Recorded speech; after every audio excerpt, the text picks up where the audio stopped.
Jackson Matthews stared at the envelope in his trembling hands, tears streaming down his face. Inside was a check for $5 million and a handwritten note. "For the man who saved my daughter when money couldn't." He collapsed onto his worn couch, the weight of the past year crashing down on him. How could he have known that the little girl with the scraped knee at the community park would change his life forever? If you're touched by this story of unexpected kindness and life-changing connections, please hit the like button and subscribe to our channel for more heartwarming stories that remind us how beautiful humanity can be, even in our most vulnerable moments.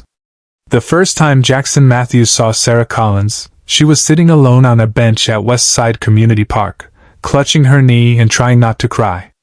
Jackson had developed a sixth sense about children in distress. Raising his own daughter Emma as a single father had taught him that much. He approached carefully, his lunch break from the auto repair shop nearly over.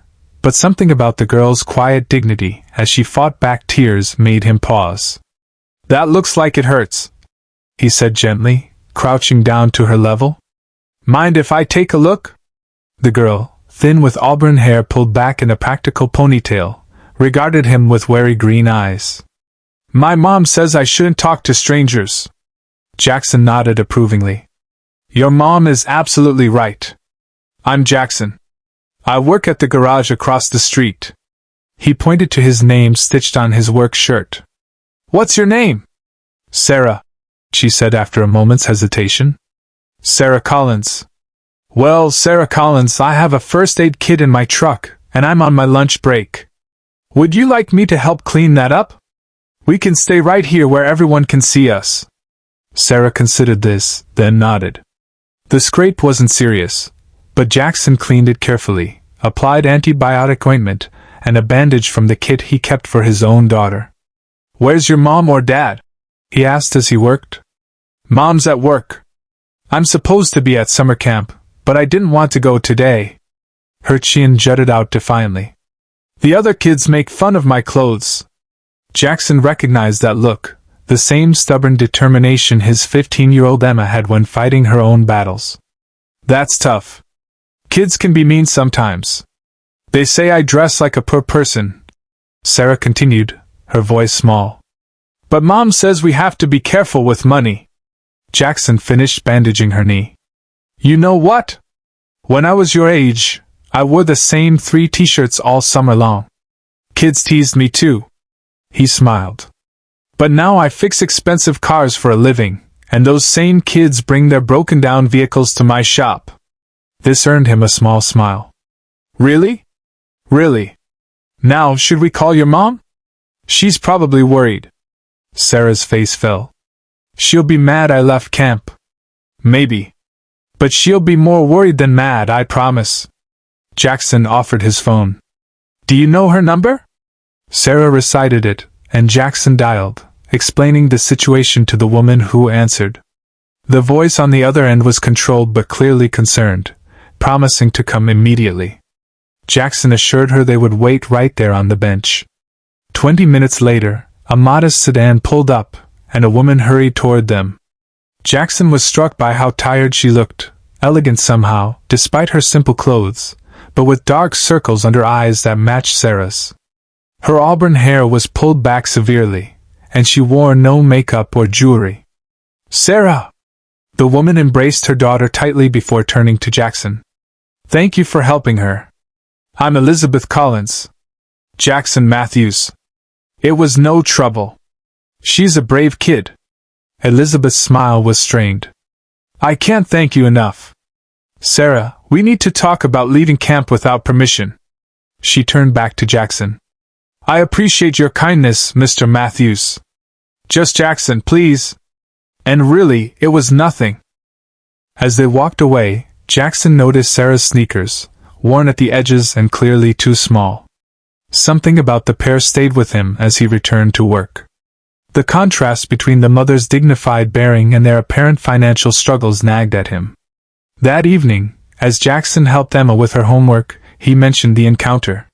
"So I was thinking," he said casually, "we still have those boxes of your old clothes in the attic. What if we donated them?" Emma looked up from her algebra. "Sure, Dad. I've been saying we should clean out that stuff forever. There was this kid today, about 10. Made me think someone could use those things. Emma studied her father's face. At 15, she was perceptive beyond her years, another consequence of growing up without a mother. You want to give my old stuff to this specific kid, don't you? Jackson sighed. Is that weird? Her sneakers had holes, Em. And kids were teasing her about her clothes. Emma closed her textbook. Not weird. Nice. I'll help you go through everything tomorrow. The next day, Jackson sorted through Emma's old clothes, selecting items that might fit Sara: jeans without holes, t-shirts still bright with color, a light jacket, and even a pair of sneakers Emma had barely worn before outgrowing. He packed everything into a clean box, feeling slightly foolish. Would Elizabeth Collins be offended? Would she see this as charity rather than neighborliness? For 3 days the box sat in his truck while Jackson debated what to do. Then, fate intervened. A silver sedan pulled into his garage, the engine making an ominous knocking sound. When Jackson approached the driver's window, he found himself face to face with Elizabeth Collins. Mr. Matthews? Her surprise matched his own. Jackson, he corrected automatically. Car trouble? Elizabeth's composed expression faltered slightly. It started making this noise on the way to work. I can't afford to break down, I have meetings all day. Jackson listened to the engine, his experienced ear identifying the problem quickly. Timing belt's about to go. If it breaks while you're driving, you'll need a whole new engine. The color drained from Elizabeth's face. How much? Parts and labor? About $800. He saw her flinch. But I could do it for $400 if you don't mind waiting until after hours. I have the parts in stock. Why would you do that? Her green eyes, so like Sara's, were suspicious. Jackson shrugged. Professional courtesy. And your daughter was polite. That counts for something these days. Elizabeth seemed to debate internally before nodding. Thank you. I can arrange another ride to work. I can drive you, Jackson offered. My next appointment isn't for an hour. 20 minutes later, Jackson pulled up in front of a nondescript office building downtown. Collins Financial Advisors? He read from the discreet sign. I'm an analyst, Elizabeth explained. Thank you again for the ride. No problem. I'll call when your car's ready. As she turned to leave, Jackson made a split-second decision. Ms. Collins? I have some clothes my daughter outgrew. Good condition, might fit Sara. Would that be helpful, or am I overstepping? Elizabeth froze, her back stiffening. When she turned, her expression was carefully neutral. That's very kind, but unnecessary. Of course. Sorry to presume. Jackson felt his face grow hot with embarrassment. Elizabeth studied him for a moment. Why would you offer that to strangers? I'm raising a daughter alone too. I know how hard it can be. He met her gaze directly. No strings attached. Just one parent trying to help another. Something in Elizabeth's expression softened. I'll think about it. Thank you. That evening, Jackson worked on Elizabeth's car after hours as promised. As he replaced the timing belt, he wondered about her. She clearly worked in finance, yet seemed to struggle financially. Single motherhood was expensive, he knew that firsthand, but something didn't add up. When Elizabeth arrived to pick up her car, Sara was with her. The girl's face lit up when she saw Jackson. Hi, Mr. Jackson. Mom said you fixed our car. Sure did, kiddo. Good as new. He handed Elizabeth the keys and a receipt for $400. Elizabeth examined the detailed invoice. This seems too low. That's the friends and family rate, Jackson said with a wink to Sara, who giggled. Elizabeth's mouth tightened. We're not charity cases, Mr. Matthews. Never said you were. But everyone needs a break sometimes. He hesitated, then added, The box of clothes is in your back seat. Keep what fits, donate what doesn't. No big deal either way. Elizabeth looked like she might argue, but Sara tugged at her hand. Can we look at them, Mom? Please? After a moment, Elizabeth nodded. "Thank you," she said quietly to Jackson. "We appreciate your kindness." As they drove away, Jackson wondered if he'd ever see them again. He hadn't realized how much he hoped he would. 2 weeks later, Sara appeared at his garage after school, wearing sneakers that Jackson recognized as Emma's old ones. Elizabeth followed a few steps behind, looking both embarrassed and determined. "Sara insisted we come thank you properly," Elizabeth explained. "The clothes were very helpful." "I'm glad," Jackson said simply. "We brought cookies," Sara announced, holding up a paper bag. "I helped bake them." "Homemade cookies? That's better than payment." Jackson accepted the bag with exaggerated reverence, making Sara laugh.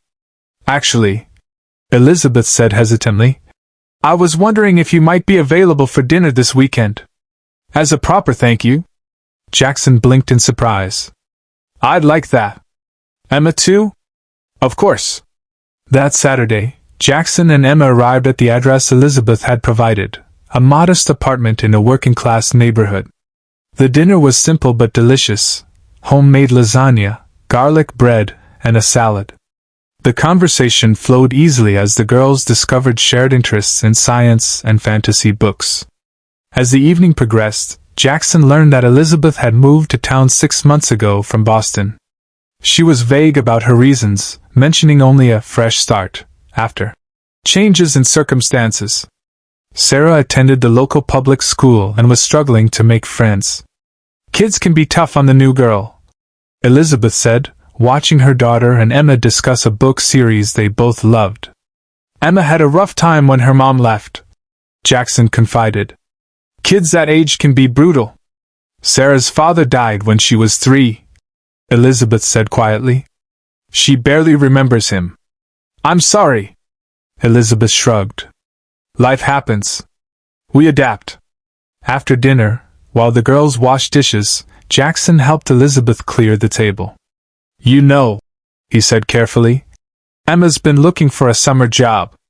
She could babysit Sara sometimes if you need help." Elizabeth stiffened. "We manage fine." "I didn't mean." "I know what you meant." Elizabeth's voice was tight. "You see a struggling single mother and want to rescue her. But I don't need rescuing, Mr. Matthews." "Jackson," he corrected automatically. "And I wasn't offering charity. Emma needs the experience and the money for college. Sara seems like a great kid. It would be helping us both." Elizabeth studied him, then sighed. "I'm sorry. I'm defensive sometimes. It's been a challenging year." "No apology needed. Single parenting is a constant battle." Elizabeth's smile was small but genuine. "Yes, it is." By the time Jackson and Emma left that evening, arrangements had been made for Emma to watch Sara 3 afternoons a week, while Elizabeth worked. It was the beginning of a relationship that would slowly transform all their lives. Over the next few months, a routine developed. Emma would pick Sara up from summer camp and bring her to the garage, where the girls would do activities or read until Jackson finished work. Then they'd all head to the Matthews' modest home, where Sara would stay until Elizabeth picked her up after work. Jackson learned that Elizabeth often worked late, sometimes attending evening meetings with clients. He admired her dedication but worried about the toll it took on both mother and daughter. Sara clearly adored her mother but confided to Emma that she wished they could spend more time together. "Mom's always tired," Sara told Emma one afternoon as they made friendship bracelets at the kitchen table. "She works super hard so we can have a nice place to live and food and stuff." "My dad works hard too," Emma said. "But he always makes time for me." Sara nodded solemnly. "Mom tries. She reads to me every night, even when she's super tired. And she never misses my science presentations at school." Jackson, overhearing from the living room where he was fixing a leaky faucet, felt a pang of sympathy for Elizabeth. He recognized the guilt of the working single parent, never feeling like you were doing enough, always stretched too thin. One evening in late August, Elizabeth arrived to pick up Sara looking particularly exhausted. Dark circles shadowed her eyes, and her normally perfect posture was slumped. "Rough day?" Jackson asked, handing her a cup of coffee as Sara gathered her things. Rough month, Elizabeth admitted, accepting the mug gratefully. End of fiscal quarter. Everyone wants their financial reports yesterday. You should take a day off. Bring Sara to the lake this weekend. Emma and I are going Saturday. You're both welcome to join us. Elizabeth hesitated. I have work to catch up on. The work will still be there Sunday, Jackson said gently. Kids grow up fast. Trust me on this. Something in his tone must have resonated, because Elizabeth nodded slowly. Maybe you're right. A day off sounds impossible but necessary. That Saturday turned out to be perfect. Warm sunshine, cool breeze, and the lake sparkling like diamonds. The girls swam while Jackson grilled burgers and Elizabeth spread out a picnic blanket. For the first time since he'd met her, Elizabeth seemed to relax, even laughing when Sara and Emma splashed her during a water fight.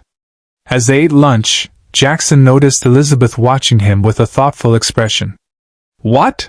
He asked, feeling suddenly self-conscious. You're good at this, she said. The whole parenting thing. Emma is remarkable. Jackson felt a flush of pride. She makes it easy. Smart, kind, responsible. I got lucky. It's not luck, Elizabeth said quietly. It's love and consistency. You should be proud. So should you. Sara's amazing, curious, resilient, compassionate. That comes from you. Elizabeth looked away, but not before Jackson caught the sheen of tears in her eyes. I hope so. I worry I'm not doing enough. Every good parent worries about that, Jackson said. It's part of the job description. Later, as the sun began to set and they packed up to leave, Sara fell asleep in the back seat of Elizabeth's car, exhausted from a day of swimming and sun. Thank you, Elizabeth said softly as Jackson helped load their things. This was exactly what we needed. Anytime, Jackson replied, meaning it more than he'd expected to.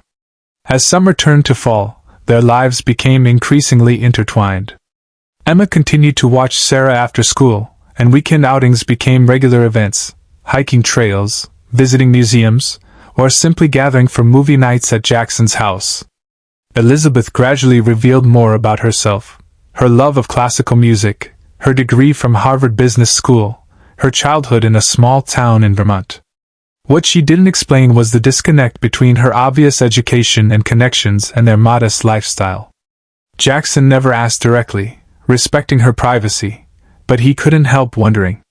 In October, as Jackson was closing the garage one evening, a sleek black SUV with tinted windows pulled into the lot. A tall man in an expensive suit emerged, his demeanor screaming, "Corporate executive." Jackson Matthews? The man asked, his tone clipped and professional. That's me. We're closed, but I can schedule you for tomorrow if it's an emergency. The man shook his head. I'm not here about a car.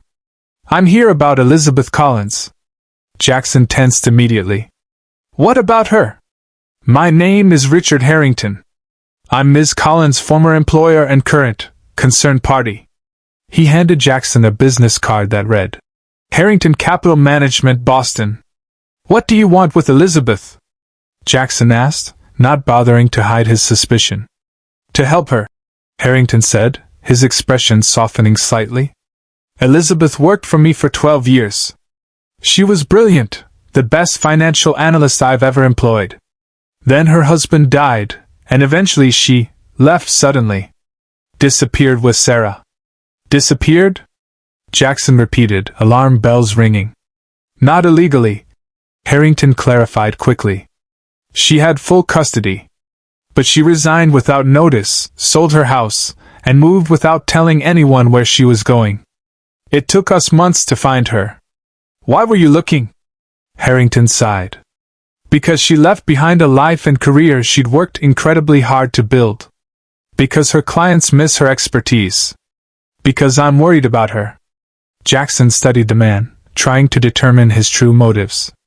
If Elizabeth wanted to be found, she would have left a forwarding address. Perhaps. Or perhaps she's running from something she doesn't need to run from anymore. Harrington handed Jackson an envelope. Please give her this. Tell her the lawsuit was dismissed 6 months ago. Tell her it's safe to come home. Jackson didn't take the envelope. I think you should deliver your own messages. Harrington's professional veneer cracked slightly. She won't see me. I've tried calling, emailing. She's blocked every attempt. Maybe there's a reason for that. There is, Harrington admitted. She thinks I betrayed her. But I didn't. I was trying to protect her. He placed the envelope on the hood of Jackson's truck. Just give her this. After that, it's her choice. After Harrington left, Jackson sat in his truck for a long time, the envelope beside him. What was he getting involved in? Elizabeth clearly had secrets, serious ones. Should he respect her privacy or deliver this message that might be important? That night, he called Elizabeth. A man named Richard Harrington came to see me today, he said without preamble. He left an envelope for you. The silence on the other end lasted so long that Jackson thought the call had dropped. Finally, Elizabeth spoke, her voice barely audible. What did he tell you? Not much. Something about a lawsuit being dismissed. He said it's safe for you to come home. Another long pause. I'll come get the envelope tomorrow. Elizabeth, if you're in some kind of trouble. I'm not, she interrupted. Not anymore, apparently. Her laugh was hollow. I'll explain everything tomorrow. I promise. The next day, Elizabeth arrived at the garage alone. Jackson had never seen her look so vulnerable, her usual composed demeanor replaced by nervous energy, as she paced his small office. Richard Harrington was my mentor, she began after accepting the envelope but not opening it. He hired me fresh out of business school, taught me everything about wealth management. When David, Sarah's father, died, Richard was incredibly supportive. He helped me balance work and single parenthood. She paused, collecting herself. 3 years ago, I discovered irregularities in some of our major client accounts. Small discrepancies that added up to millions over time. When I investigated further, I found evidence that someone was siphoning funds through offshore accounts. Jackson listened, stunned, as Elizabeth explained how she'd taken her findings to Harrington, who had promised to handle it internally. Weeks passed with no action. When she pressed him, he advised her to drop it. The discrepancies were accounting errors being addressed. I didn't believe him, Elizabeth continued. So I gathered more evidence and went to the SEC. An investigation was launched. 2 senior partners were implicated in fraud. They claimed I was involved, that I had orchestrated everything and was framing them. That's ridiculous, Jackson said. Elizabeth's smile was bitter. Is it? I had access to all the accounts. I understood the systems well enough to manipulate them. And I had recently purchased a new house and car, with money from my husband's life insurance that had finally cleared a lengthy investigation, but the timing looked suspicious. What happened? The firm suspended me pending investigation. My assets were frozen. Former colleagues, people I'd worked with for years, stopped speaking to me. Richard. Her voice broke. Richard testified that I had been acting strangely, that I'd been desperate for money for Sarah's education. He didn't directly accuse me, but he planted seeds of doubt. Jackson felt a surge of anger on her behalf. So you left? Elizabeth nodded. I had some cash savings. I sold whatever wasn't frozen and moved here where housing was cheaper.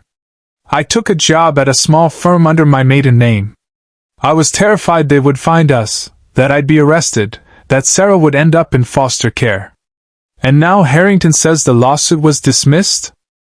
Elizabeth finally opened the envelope, scanning the documents inside. Her hands trembled. The real culprits confessed.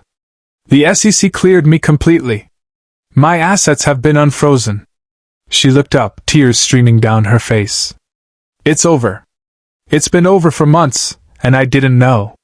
Jackson moved to her side, hesitantly placing a hand on her shoulder. That's good news, right? Yes, she whispered. But I gave up everything, Jackson. My home, my career, Sarah's school and friends. I've been living in fear for nothing. You were protecting your daughter, Jackson said firmly. There's no shame in that. Elizabeth wiped her eyes. There's more. She handed him a document from the envelope. This is a letter from the firm's board of directors. They're offering me my job back, with a substantial raise and back pay for the time I was suspended. Jackson felt his heart sink. In Boston. In Boston, she confirmed softly. That night, after Elizabeth left, Jackson tried to process everything. The woman he had come to care for deeply, perhaps even love, had been living a double life. Not out of deception but out of fear and necessity. And now that the truth was out, she would likely return to her real life in Boston, a life that had no place for an auto mechanic with a high school education. When he told Emma about Elizabeth's situation, his daughter's response surprised him. You have to tell her how you feel, Dad, Emma insisted. Before she decides anything. It's not that simple, Em. She has a chance to get her old life back, a good life for her and Sara. But what if she wants a new life? With us? Emma's eyes were earnest. Sara told me she loves it here. She loves spending time with us. And Elizabeth smiles more now. Sara said so. Jackson sighed. Adults have to make practical decisions, honey. Elizabeth is highly educated, used to a different world. That's stupid, Emma declared with teenage bluntness. You love her. I think she loves you. The rest is just details. For a week, Jackson heard nothing from Elizabeth. He respected her need for space to process everything, but each day of silence felt like confirmation that she was already mentally back in Boston, resuming her real life. Then, on a rainy Saturday morning, Elizabeth and Sara appeared on his doorstep. We need to talk, Elizabeth said, her expression unreadable. Jackson invited them in, his heart pounding. Sara immediately went to find Emma, leaving the adults alone in the kitchen. I've made a decision, Elizabeth began, sitting at the kitchen table. I'm not going back to Harrington Capital. Jackson tried to hide his relief. Are you sure? It sounded like a good offer. It was. But I've found something better here. She met his gaze directly. I've been offered a partnership at Collins Financial. The owner is retiring and wants someone to take over his client list. That's wonderful, Jackson said, genuinely happy for her. You deserve it. There's more. Elizabeth took a deep breath. The lawsuit settlement included substantial damages. I'm financially secure now. More than secure, actually. Jackson nodded, unsure where this was going. I've purchased a house, Elizabeth continued. Here in town. It's being renovated now, but it should be ready in a month. So you're staying, Jackson said, hope rising in his chest. We're staying, Elizabeth confirmed. If that's okay with you. Jackson frowned in confusion. Why wouldn't it be okay with me? Elizabeth reached across the table and took his hand. Because I'm hoping we might continue to see each other. Not just as friends or for the girl's sake, but because... She faltered, then gathered her courage. Because I've fallen in love with you, Jackson Matthews. Your kindness, your integrity, your devotion to Emma. The way you helped Sara and me without expecting anything in return. Jackson stared at her, momentarily speechless. I thought, with your career and education, that I wouldn't fit into your real life. Elizabeth's laugh was soft and genuine. This is my real life now. The one I've chosen, not the one I fell into. And you're the most important part of it, if you want to be. Jackson stood and pulled Elizabeth to her feet, into his arms. I love you too, he said simply, before kissing her. From the doorway came the sound of giggling. They turned to find Sara and Emma watching them, both girls beaming with approval. Finally! Emma exclaimed. Does this mean we get to be sisters? Sara asked hopefully. The adults exchanged glances, both blushing. Let's take things one step at a time, Elizabeth suggested, though she didn't move out of Jackson's embrace. Over the next year, their lives transformed. Elizabeth's partnership flourished, and she began building a reputation as one of the region's top financial advisors. Jackson's garage expanded when he took on a contract servicing the fleet vehicles for Elizabeth's firm and its clients. They moved into Elizabeth's new house, a spacious but not ostentatious home with a bedroom for each girl and a workshop for Jackson. Sara thrived in school, making friends and joining the science club. Emma applied to colleges with Elizabeth's guidance, securing both admission and scholarships to her top choices. Through it all, Jackson marveled at how naturally they had become a family. Elizabeth never flaunted her wealth or education, and he never felt diminished by either. They complemented each other, her strategic thinking balanced by his practical problem-solving, her ambition tempered by his contentment, his caution enlivened by her willingness to take calculated risks. On Christmas Eve, a year and 3 months after they first met, Jackson proposed. The ring wasn't expensive, he'd insisted on buying it himself, but Elizabeth cried when he placed it on her finger, declaring it perfect. The wedding was small and intimate, held in the backyard of their home the following spring. Sara served as Elizabeth's maid of honor, while Emma stood beside her father. Richard Harrington attended, now reconciled with Elizabeth after many difficult conversations and sincere apologies. After the ceremony, Harrington approached Jackson. "You're a fortunate man," he said, extending his hand. "Elizabeth is extraordinary." "I know," Jackson replied simply. "She told me how you met, that you helped Sara when she was alone in the park." Harrington's expression was thoughtful. "You know, when Elizabeth worked for me, she managed over $2 billion in assets. She could have chosen anyone, gone anywhere after her name was cleared." "I know that too," Jackson said, watching as Elizabeth laughed with the girls across the garden. "But she chose you," Harrington continued. "A man who stopped to help a child with a scraped knee, expecting nothing in return. Perhaps there's a lesson there for all of us in the financial world." Later that night, after the guests had gone and the girls were asleep, Jackson and Elizabeth sat on the porch swing, looking at the stars. "Happy?" he asked, his arm around her shoulders. "Completely," she answered, leaning into him. "You know, when I first moved here, I thought I was starting over from nothing. I had no idea I was actually finding everything." Jackson kissed her temple. "I'm glad Sara scraped her knee that day." Elizabeth laughed softly. "So am I. Though I still can't believe I didn't recognize you were special right away. You were a bit distracted by the whole fugitive from justice thing," Jackson teased. "True. But still." She turned to face him. "Thank you for helping us when we needed it most. Thank you for staying when you didn't have to," he replied. As they sat together in comfortable silence, Jackson reflected on the strange path that had led them here. A chance encounter, a scraped knee, a simple act of kindness, the smallest moments sometimes changed everything. The single dad and the billionaire's daughter had found each other against all odds, creating a family stronger than either could have imagined alone. The envelope that had once contained news of Elizabeth's vindication now held something even more precious: adoption papers. Tomorrow, on Christmas morning, Jackson would officially ask Sara if he could adopt her, while Elizabeth would do the same with Emma. Their family, forged in difficult circumstances and strengthened through love, would become official in every way that mattered. Jackson Matthews, who had once thought himself merely getting by as a single father and mechanic, now understood that he had always been rich in the ways that truly counted. And Elizabeth Collins, who had once measured success in portfolios and profit margins, now knew that her greatest assets were sitting right beside her on this porch and sleeping upstairs in their beds.